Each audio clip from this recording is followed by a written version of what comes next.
On this Thursday night, Israel's latest attack in Gaza that killed young children waiting for nutritional supplements. How a place of refuge became a bloodbath. What police first thought was an animal attack is declared an attempted murder. The fact that she survived is a miracle. The Ontario teenager charged and the 8-year-old girl in the hospital. Another province-wide state of emergency for Manitoba, the wildfires threatening homes and the help the government is asking for. Plus, a reason to celebrate. The Big Bash to mark a milestone for Muang, the world's favorite baby hippo.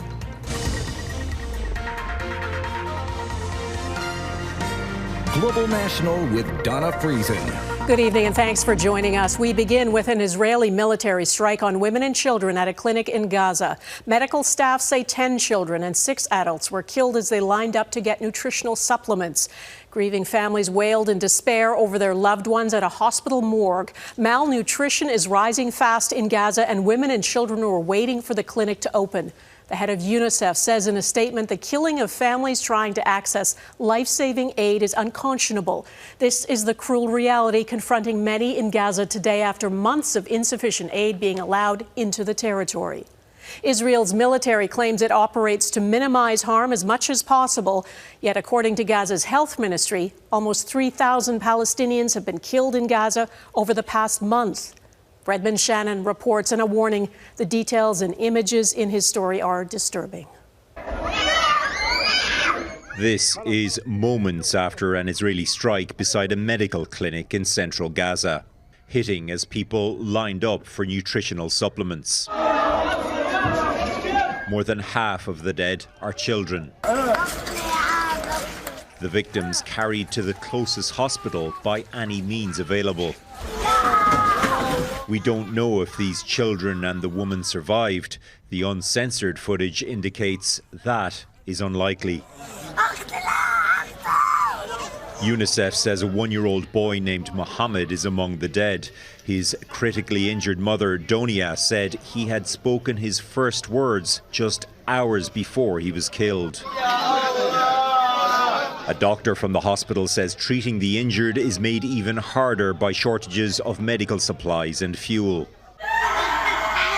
A shortage of food is the reason families were waiting for supplements. Only one of the 4 US and Israeli-backed aid hubs in Gaza is currently operating for a population of 2 million. Project Hope, which runs the clinic, provides similar services to save the children in Gaza. We actually could hear the strike in Deir al-Balah, so it was relatively close to where we are. We know the risks as an organisation that we're running, but we're desperately trying to provide as much as we can for children. In a statement to Global News, the Israeli Defence Forces said it struck a terrorist who took part in the October 7th attacks and that it regrets any harm to uninvolved individuals. To the south in Khan Yunis, some of the other children killed in the past day await burial alongside their mother. Their uncle asks what had they to do with the October 7th Hamas attacks. Redmond Shannon, Global News, London. There is a tragic story of intimate partner violence in Kelowna, BC. A woman's estranged husband has been charged with second-degree murder after she was killed in an attack that happened just hours after he was convicted of uttering threats and choking her. He appeared in court today. Neetu Garcha explains what we know about the case and a warning this story, too, contains some graphic details. For Bailey on 3. 1, 2, 3, Bailey! A group gathered outside the Kelowna, BC courthouse Thursday showing support for the family of Bailey McCort as her ex-husband James Plover appeared virtually for a brief court appearance. He's charged with second-degree murder. I haven't even had time to process this because I've been so busy dealing with all her stuff. As McCort's mother grapples with the overwhelming loss, she's still trying to process the events surrounding her daughter's death. Witnesses say they saw Plover assault McCort with a hammer. Among the first on scene was Christopher Anderson. By the time I was out of the vehicle, around the hood, I saw that the gentleman was already on top of Bailey, striking her. You psycho! Anderson says he helped intervene before the attacker fled the scene. She was responsive in the fact that she was squeezing my hand when I was asking her if she could hear me, which was a positive sign. Despite efforts to save her, McCort died in hospital. Just hours before the attack, Plover was convicted of assault by strangulation and uttering threats, yet he was still allowed to remain free on bail. We've been pressing the federal government aggressively to improve our bail system to make sure that violent offenders are kept behind bars to protect our community as a whole. McCort's case is among many tragic examples of femicide in Canada. 2024, there was almost 200 women and girls killed, most of whom are killed by men. Domestic violence experts point to the specific charge of strangulation as a well-known predictor of lethal violence that bail decisions often don't reflect. In a social media post just days before her death, McCort had reached out for help, warning friends and family about Plover's threats. I have not felt good about the system since long before this one. She's not the first. It's hoped the tragic death of this mother of two will spark lasting change to prevent future violent crimes that are, in many cases, preventable. Neetu Garcha, Global News, Vancouver. There is a troubling story in Ontario involving a young girl. The 8-year-old was found with life-threatening injuries on June 24th, and police at first suspected she had been attacked by an animal. Then this week, a 17-year-old boy was charged with attempted murder and sexual assault. The girl remains in hospital. It happened about 2 hours west of Ottawa in the tiny community of Quadville. Nathaniel Dove has the story and a warning. The details are disturbing. Investigators revealing why their theory on the attack changed so drastically. As a result of some of the testing that had gone on and some of the information that came light during the investigation, there were grounds there for the sexual assault with a weapon involving a young person. The grounds were there for that charge as well as the attempted murder charge. The 17-year-old accused appeared in court Wednesday and remains in custody. Neither the accused nor the 8-year-old victim can be named because they're both minors. A police spokesperson says the girl is lucky to be alive. It really honestly did look like it was an animal attack. The wounds were so horrific and multiple life-threatening injuries that sent this young person to hospital. The fact that she survived is a miracle. Quadville, a hamlet about 150 kilometers west of Ottawa, is part of a township with roughly 1,500 people. Local MP Cheryl Gallant says residents look out for one another and gather every week for bingo, festivals, and funerals. She told Global News what happened to the little girl is heartbreaking. A pastor says Quadville residents are concerned. This community is full of families that have young children, and so they know exactly how the family is feeling at this time. Crime analyst Hank Itzinga says the initial police explanation of a suspected animal attack will likely upset the town even more. Sometimes police services are a little worried. They don't like to say, we don't know what we're dealing with yet. But that's probably exactly what they should be saying. Police scheduled a town meeting for Saturday. They continue to investigate as a very small community grapples with what happened. Nathaniel Dove, Global News, Toronto. For the second time this year, Manitoba is under a state of emergency because of raging wildfires, and the Premier has asked the military for help. About 4,000 Manitobans have been evacuated from Garden Hill First Nation and the town of Snow Lake over the past 2 days. It is the second evacuation for Snow Lake in just over a month. There's so many fires in northern Manitoba right now, it's just crazy. We did have a thunderstorm go through last night, but most of it seems to have been an enormous amount of dry lightning with not a whole lot of rain. So we're not getting a break from Mother Nature right now. More than 12,000 people are out of their homes across the province. Evacuees are being asked to go to the Lila Soccer Complex in Winnipeg if they need shelter. Alberta is going ahead with a plan to ban sexually explicit books in school libraries. Alberta's education minister says the move puts rules in place for schools that he claims have no standards for selecting age-appropriate books. Starting October 1st, students will not be allowed to access what the government deems explicit. A list of specific sex acts that can't be described has been issued alongside with new rules for what students are allowed to read. European leaders are urging private businesses and equity funds to invest in rebuilding Ukraine. They're gathering in Rome for what's become an annual conference on Ukraine reconstruction. Even as Russia accelerates attacks, private businesses are being told not to be afraid to support Ukraine, that it is an investment in a resilient nation and that public money will not be enough. It's estimated the recovery could cost $800 billion over 10 years. France and the UK joined that conference from Britain, where the French President Emanuel Macron is on a state visit. Today, they announced Paris will be the new headquarters for the so-called Coalition of the Willing to support Ukraine in the event of a ceasefire. For the first time, the US was also on hand for the meeting. Yet in Ukraine, people are enduring some of the worst Russian attacks in years. The capital was pounded overnight. At least 2 people were killed, 13 others injured. Mike Armstrong explains how Ukrainians are trying to carry on with life. She has lived for weeks knowing her home could be hit and hoping it wouldn't be. Karina Wolf, sitting on a fence watching firefighters go through the wreckage of her home, says she got out just in time. She says she ran away and heard a roar and a cracking sound. When she turned around, her apartment was gone.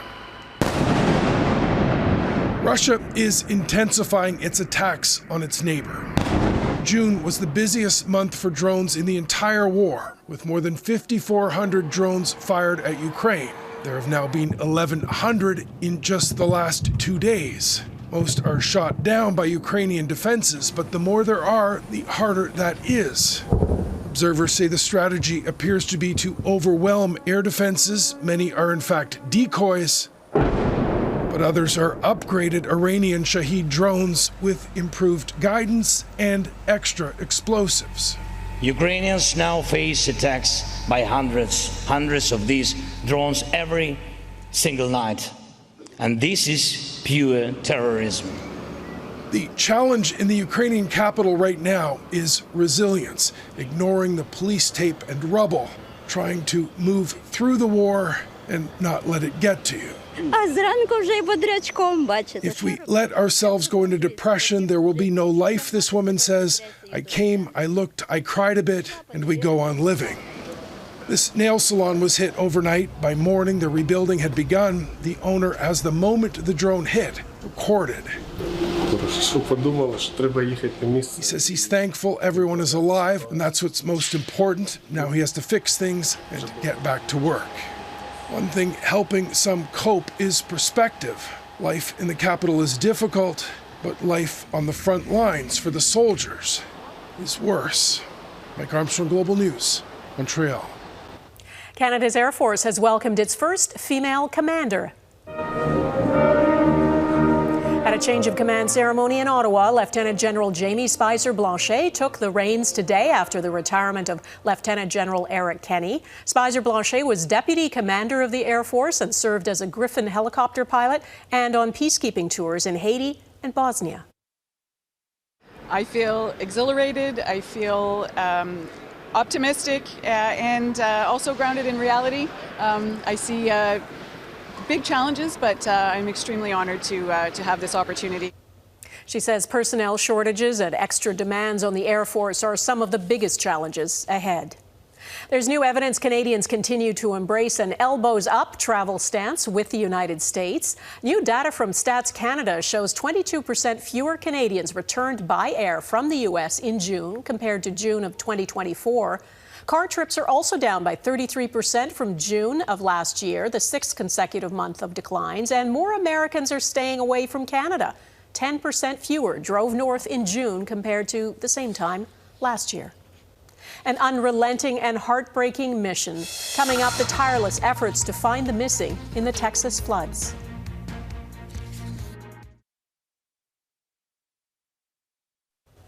Nearly a week after devastating flash floods in Texas, how many people died is still not certain, but it's at least 120, and it's believed 160 people are still missing. Rescuers aren't giving up. A small army of searchers is on the ground looking for answers for anxious families, as Jackson Prosco reports. More than 2,100 rescue workers and volunteers are searching for the missing. including J.J. Jarman, a father still looking for his 16-year-old daughter. I've managed the past few days since this has happened by the support of my friends. As they pick through the debris and the rubble of shattered lives, searchers know they're all but certain to make more grim discoveries. 6 days in, and there's little reason to believe they'll find survivors. There was kids and adults hanging onto these trees, screaming for help, calling for their mommy and daddy, and no one came, and they got washed away. And where they're at today, we don't know. Newly released drone video shows just how frantic the initial search was, as first responders risked their own lives to save others from a raging torrent of water that swept through in the middle of the night. I just hear off the distance again, "There's water in the house, Daddy, there's water in the house." Oh, there was no warning. No warning. And I can't imagine anybody being able to predict something like this. That lack of warning has prompted tough questions from the community as concern grows about the chain of events before alerts were issued and whether those alert systems were adequate given spotty cell phone service in the area. Those questions are going to be answered. I believe those questions need to be answered to the family of the missed loved ones, to the public. For now, the focus remains on recovery as the pace of this sprawling search slows to a crawl. For many, closure remains buried in the mud and debris left behind by a once-in-a-generation disaster. Jackson Prosco, Global News, Washington.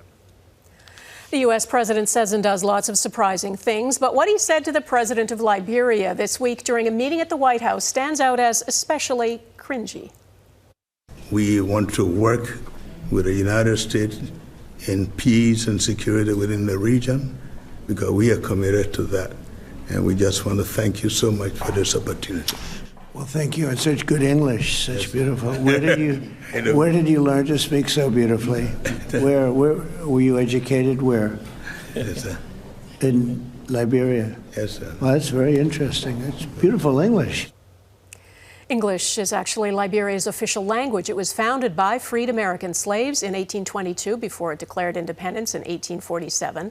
The exchange took place during a multilingual meeting between Trump and 5 West African leaders.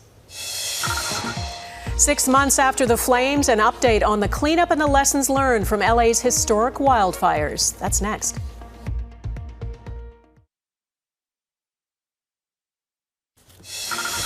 Everyone has been accounted for.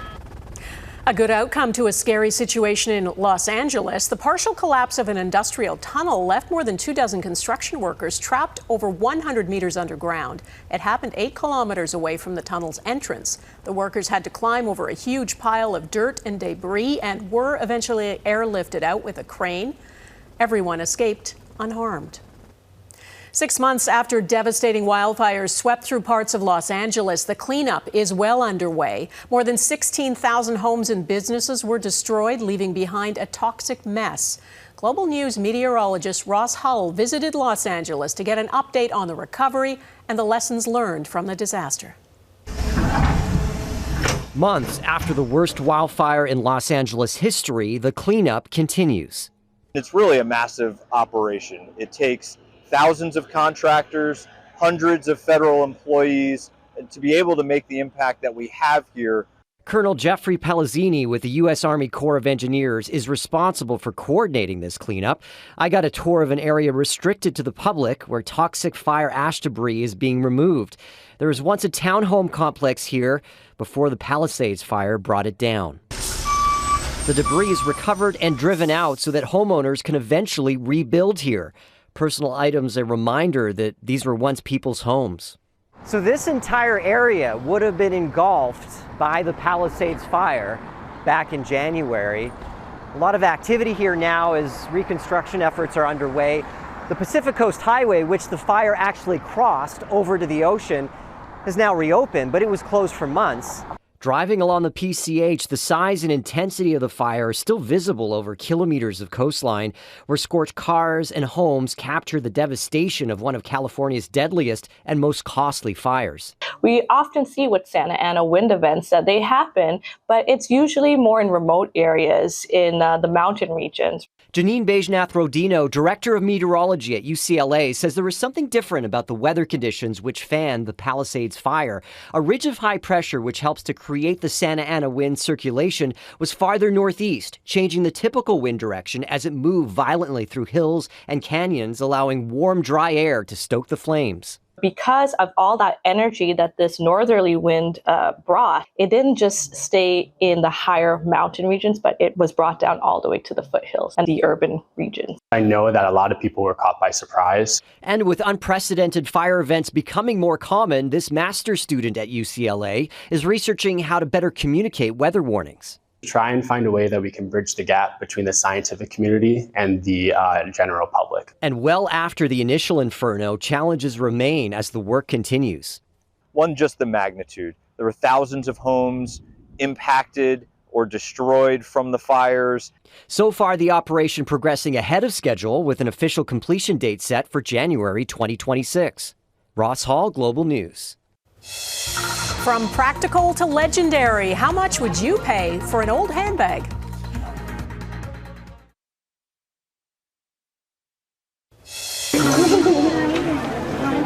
Thousands of people visited a zoo in Thailand today to celebrate the birthday of the world's favorite hippo.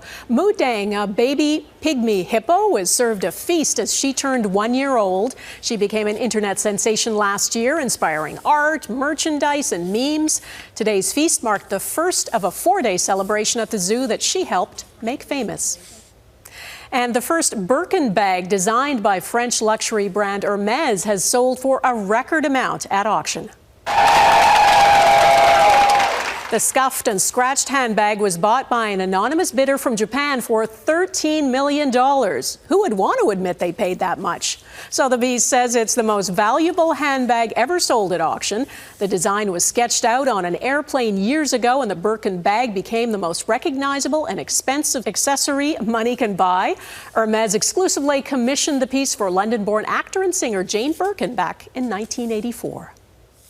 That is Global National for this Thursday. I'm Donna Friesen. Your Canada is going global this week. We're showing you pictures of Canadian pride we have received from all over the world. Tonight we're showcasing Manchester, England, the Royal Canadian Navy's MV Asterix ship off the Bahamas, and Clara the dog in Nisjerke, Norway.